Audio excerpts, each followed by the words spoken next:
Maker Signal with Benjamin Lyles.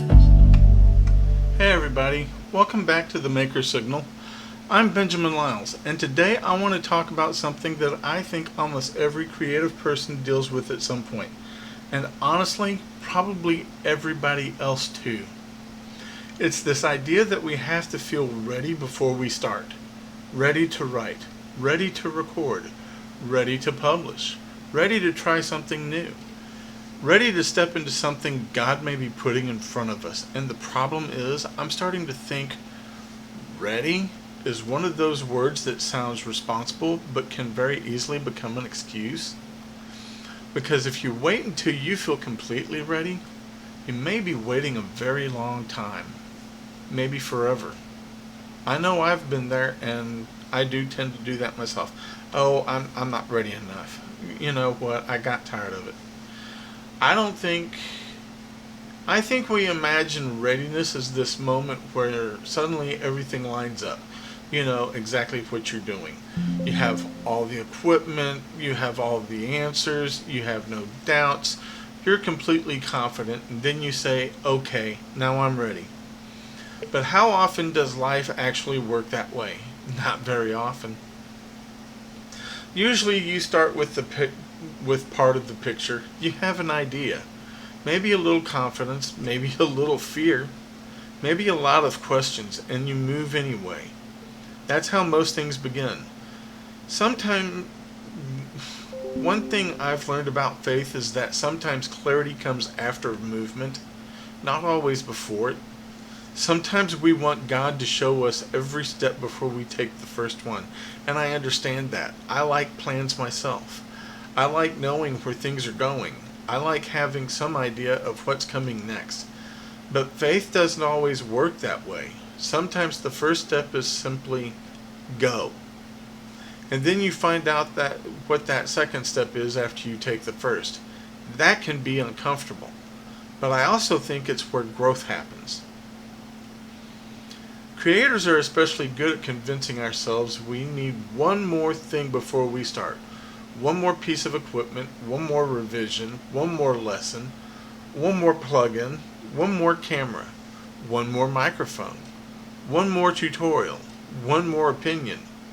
And eventually you look around and realize you have everything except the thing you were supposed to make, and that's a problem. And I say that as somebody who absolutely understands the temptation, because preparation feels productive. Sometimes it is productive, but preparation can also become a really sophisticated form of procrastination. It can make you feel like you're moving when you're actually standing still. And that reminds me of that Jewel song, Am I Standing Still, or Is Life Passing Me By? This show is actually a pretty good example of that. I could have spent another 6 months tweaking things. I could have waited until I had the perfect camera, the perfect microphone. I love this microphone. I love the setup that I've got. I love the curved monitors that I had bought. And that was all due to when I was able to work. I haven't been able to find a job, so I've got this equipment, and I'm thinking to myself, what better way is there than just now? I've got now. What's wrong with now? What's that song? I think Lone Star sings it. What about now? How about tonight? Maybe for once we don't think twice. So, I could have waited until I had the perfect camera, perfect microphone, perfect lighting, the perfect room, the perfect intro. Heck, that intro that you hear for the Maker Signal, I made that. The perfect script, and if I had done that, you probably wouldn't be listening to this episode right now. At some point, I had to say, this is good enough to begin. It's not perfect, but it's good enough to begin. That's a very different standard. And I think we need that standard more often. I think sometimes we underestimate what God can do with the beginning. We think something has to be impressive before it matters. It doesn't. A beginning can be small, quiet, messy, uncertain. It can look like nothing to everybody else, but it can still matter. Faith is full of beginnings like that. People stepping into things without having every answer. People being called before they felt qualified. People being asked to trust before they could see the outcome. That doesn't mean we should be reckless. I'm not saying never plan. That would be terrible advice. Planning matters. Preparation matters. Wisdom matters. But eventually, planning has to turn into action. Here's another thing I think we do. We say, I'm not good enough yet. And sometimes that sounds humble, but sometimes it isn't humility. Sometimes it's fear wearing a nicer outfit. Because there's a difference between saying, I have more to learn, and saying, I'm not allowed to begin until I've learned everything. You're never going to learn everything. None of us are. And if you wait until you feel qualified for every part of what you're doing, you may never do anything. Sometimes you learn because you start. Now let's talk about the question everybody thinks about but doesn't always say out loud. What if I fail? Or what if you fail? Okay, what if you do? Really? What happens? Maybe the first video isn't great. Maybe the song doesn't work. Maybe the book needs another draft. Maybe the project goes nowhere. Maybe you try something and realize that was not the direction I thought it was going to be. That's still information. You still learned something. You moved. You discovered something you would not have discovered by thinking about it forever. Failure is frustrating. But sometimes failure is just feedback with terrible public relations. And I never thought about that line before. Sometimes failure is just feedback with terrible public relations. This is something creators need to hear.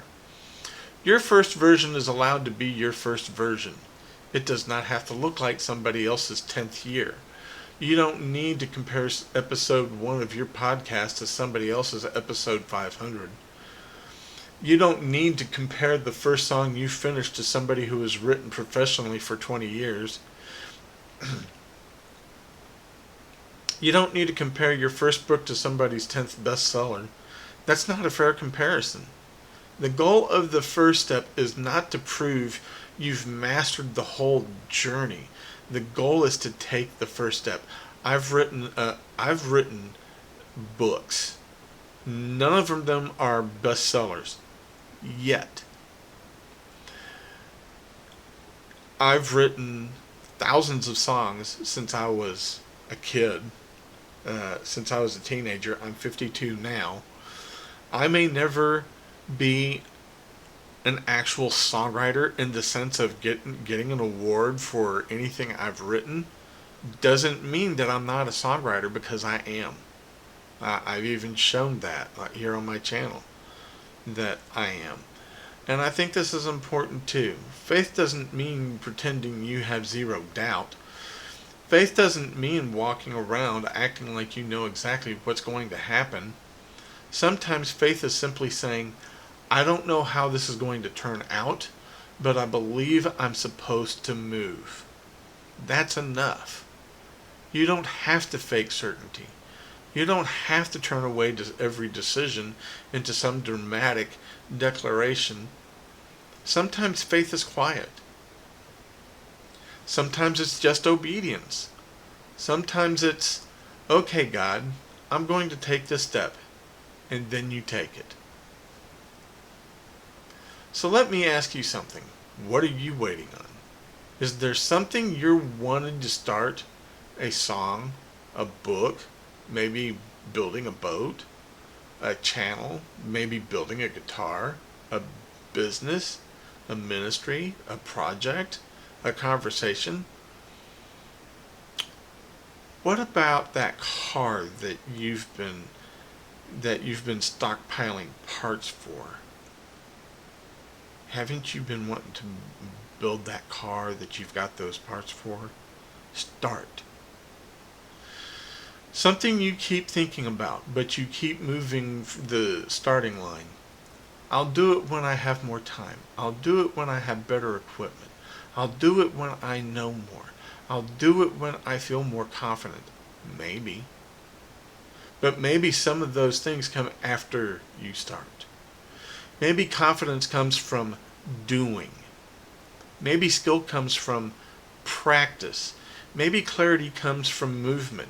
Maybe the thing you're waiting for is on the other side of the first step. I remember the first time it was prior to before I started playing guitar. That guitar that I remember playing not that long ago for I think 4 podcasts, which did not make the final cut for a podcast. I've been playing since I was 9. The conversation with my dad was, and I'm making this point right here, right now, where it says maybe confidence comes from doing, maybe skill comes from practice. That conversation with my dad about playing guitar, I actually wanted to play drums, oddly enough. And the truth of the matter is, my dad did not want me banging around on a drum, giving him a headache, or my mom a headache. So he opted, and funnily enough, I did want to learn how to play guitar anyway. That's not manipulation, by the way. That was just the stars aligning. So when my dad said, Benny, if I get you a guitar, you have to promise me that you will continue to play. If confidence comes from doing, and my dad bought me that guitar, and I got that skill from practicing, even though it hurt to make a D chord, or putting my fingers on the strings to make an A chord, or an E, E minor, F, C, G. I can make those chords easily because I learned the skill. I got that confidence from doing, and I've stuck with it for more than 30 years. I'm 52. Here within 7 years, I'll have been playing guitar for about 50 years. And I still can play. It still hurts like wildfire because I don't play half as much as I used to. But I do play guitar. Maybe the thing you're waiting for is on the other side of that first step. Now, I do want to be careful here. There are times when waiting is the right thing. Faith is not always move now. Sometimes wisdom says wait. Sometimes God closes a door. Sometimes you need more preparation. Sometimes the timing genuinely isn't right. But I think we also need to be honest with ourselves. There's a difference between waiting on God and stalling because we're scared. Those are not the same thing. And sometimes you know the difference. You know when you're genuinely waiting, and you know when you're avoiding. So here's what I'd encourage you to do. Don't solve the whole thing today. Just do one thing. Write the first paragraph. Put the muffler together with the tailpipe. That's where I was going to go with that. Record the rough demo. Create the rough project file. Buy the domain. Make the outline. Send the email. Turn on the camera. Write down the idea. One thing. All it takes is one thing. Small enough that you can't make an excuse out of it, and then see what happens, because movement has a way of creating momentum. And I think that connects back to the maker signal too. A signal doesn't have to start loud. It just has to be sent. Something small can still travel. Something quiet can still reach somebody. Something imperfect can still matter. You don't always know who your work is going to reach. You don't know what somebody may need to hear. You don't know what one small act of obedience may become later, so maybe the goal isn't make something enormous. Maybe the goal is make something faithful and let it grow from there. So if you've been waiting until you feel ready, maybe stop waiting for that feeling. Prepare. Learn. Be wise. Pray about it. But eventually, start. You may not feel completely ready. That's okay. You may still have questions. That's okay too. You may make mistakes. You probably will. Welcome to being human. But don't let the need to be perfect keep you from being faithful with what you've been given. Take the step. Make the thing. Start where you are and trust that you can learn the rest along the way. I'm Benjamin Lyles. This is the Maker Signal. Faith, creativity, technology. Making what matters. Thanks for spending some time with me, and I'll see you in the next one.